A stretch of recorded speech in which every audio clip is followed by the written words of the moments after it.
All the ladies, if you feel me, help me sing it out.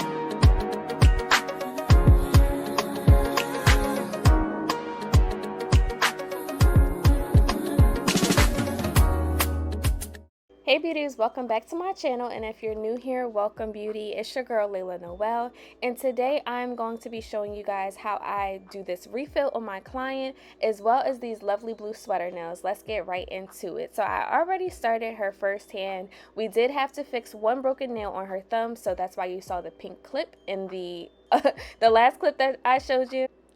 And now I'm just using a triple X safety bit to file off her polish.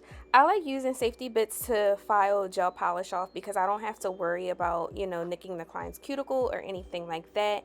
It also helps me get all of that lifting off. It takes away layers and layers of polish at one time, so I definitely love that. But it's not too coarse to where it's going to mess up the acrylic underneath. So I do recommend getting a safety bit, preferably triple X. If you're a beginner, I wouldn't go so harsh.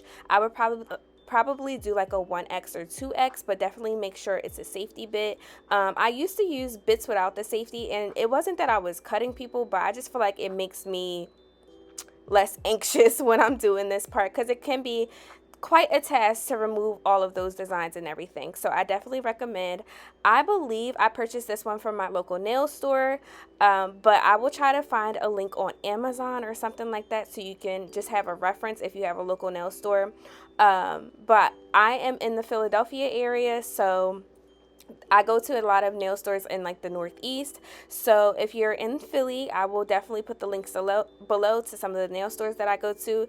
And if you haven't already, please check out my nail shopping vlog.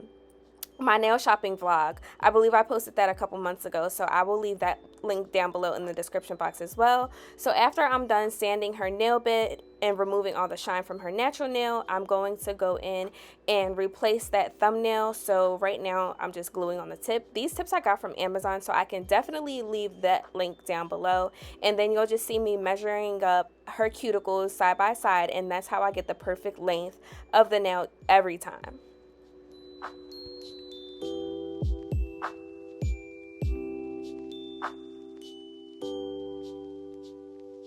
So now that my client's nails are ready for acrylic application, I'm going to go in with some acid-free primer and prime her natural nail. I'm not putting this on the acrylic or on the tip that I put on the thumb. Reason being is because it's just a waste. You don't need acrylic on, you don't need the primer onto anything but the natural nail is pretty much what I'm trying to say.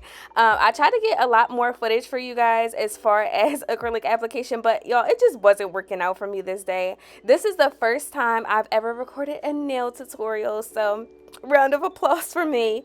But I am going to try to get more videos out for you guys as far as acrylic application. So let me know down in the comment section below what other videos would you guys like to see as far as nail tutorials, because I definitely have some in mind for you guys. So my client picked out this really icy blue color. I'm not sure of the name, but I will leave it down in the description box.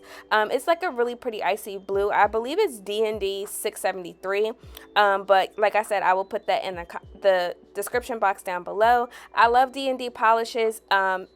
This is what I started off with. This is the brand that I started off with when I was working in a nail salon. So I just continued on to doing that.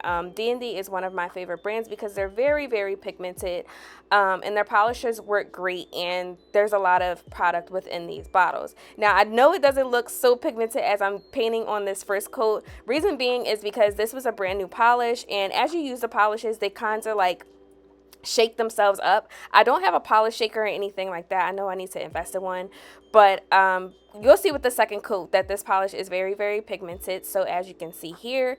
And then once I do the second coat of polish, I'm going to go in with a matte top coat before I start any designs.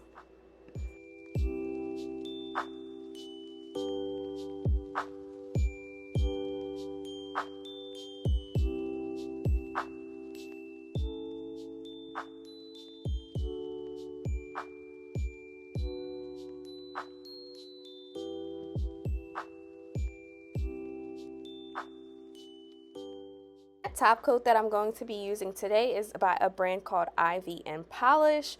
I like to use matte top coats underneath my designs because I feel like it just makes the paint on top stick better, or should I say not move around so much, because you guys know how gel polishes can be. They can tend to run and stuff like that, especially if you're not curing it right away. So this is just a little trip that I've learned from Not Polish, and it really works for me. So if you guys haven't tried it, I definitely recommend. I don't think it matters like what matte top coat that you use, but I just like to use this one.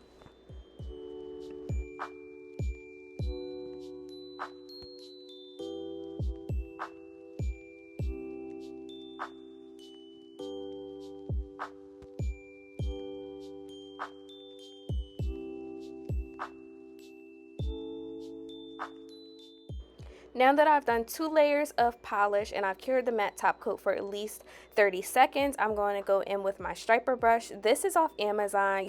Y'all know I'm an Amazon girl at heart, or if you didn't know, I'm an Amazon girl at heart. I'm ordering from Amazon almost every day. So I'm just going to go in with my striper brush in the same blue polish that I used before, and I'm just going to apply this on top of the nail. Now I'm starting my sweater design. So basically a sweater design is anything that you want to make it, any design that you want to make it. And the part that makes it come to life being a sweater design is when you apply the acrylic over top to make it 3D. So you don't have to copy exactly what I'm doing. I kind of just wanted to show you guys my method and the way that I do things, and if you like it, you can copy it.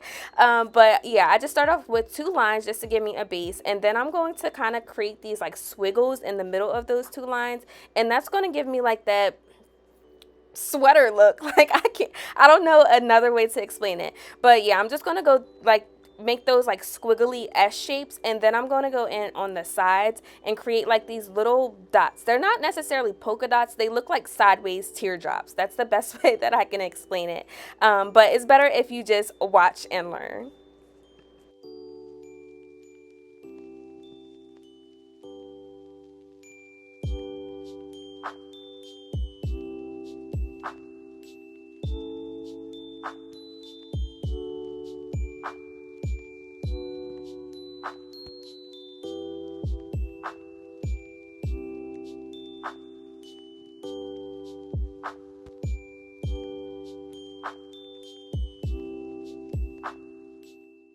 Once my design is completed and I ask my client if she's satisfied with it, I'm just going to take clear acrylic and I'm going to cap that whole design into the acrylic powder. Now, when I first started this design, I used to make the mistake of like drenching the nail in acrylic powder, and sometimes if the acrylic powder lands on the nail too heavy, what it's going to do is it's going to smash your design, and it's going to smash your polish, and then you're going to have to do this all over again. So please be gentle with this. This should literally fall like snow onto the nail. Like, it should be very, very light. So I'm going to do that same thing to this nail. So I don't know what happened to this footage, but basically I just created some diagonal lines on the nail, and we're going to kind of make this nail look like a candy cane.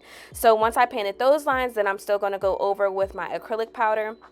And I did cure that sweater nail before I started this. When I'm doing designs, I only do 1 nail at a time to keep everything just organized and perfected and, you know, not moving everywhere. So I work on 1 nail at a time. So now I'm going to go in on that pinky finger, I believe. Let me see.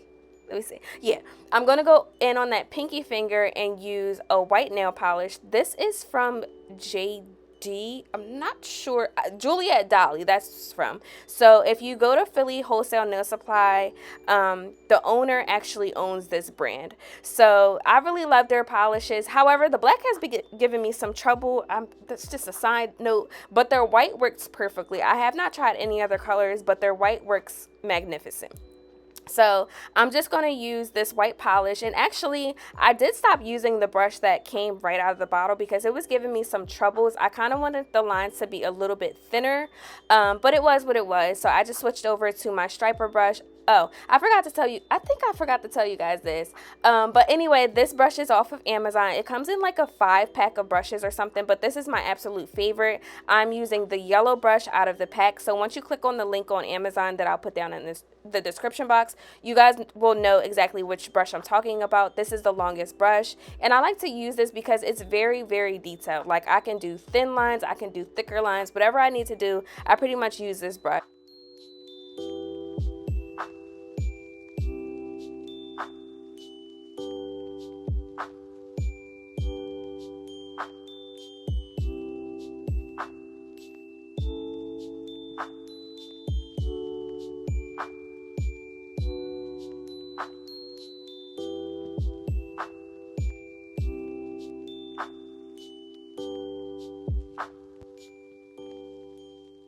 Before I go ahead and cure the white polish, I'm going to use this iridescent glitter, and it's only going to stick to the white parts. I know it looks like I'm making a mess right now, but it's only going to stick to the white polish that I just painted. Remember not to cure it until you put the glitter on.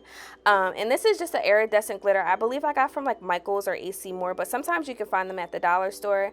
I would recommend using a fine glitter because any glitters that are too chunky are just not going to land on the nail the same, and you might run the risk of messing up your design. So now I'm just going to go in with my striper brush again with that same blue color and create this French nail. Y'all, it's a long story about how I lost the footage of the snowflake that I'm about to put on this nail, but if you guys want a snowflake video, I promise I will do it for you guys. It's pretty much just a bunch of lines and dots in a pattern. But if you guys want it, I will give it to you. I'm so sorry that I lost the snowflake footage because that's like the main part of the video. But yeah, that's pretty much the end of this video. I'm just going to go over this nail with some matte top coat, and then the whole set will be finished. Like I said, I do one nail at a time, layer by layer. I just make sure everything is cured so nothing gets messed up. But remember, all links are down in the description box below. If you have any questions or anything of that sort, please list it in the comment section. Oh my gosh, please list it in the comment section, and I will see you guys in my next video. I hope you guys enjoy it.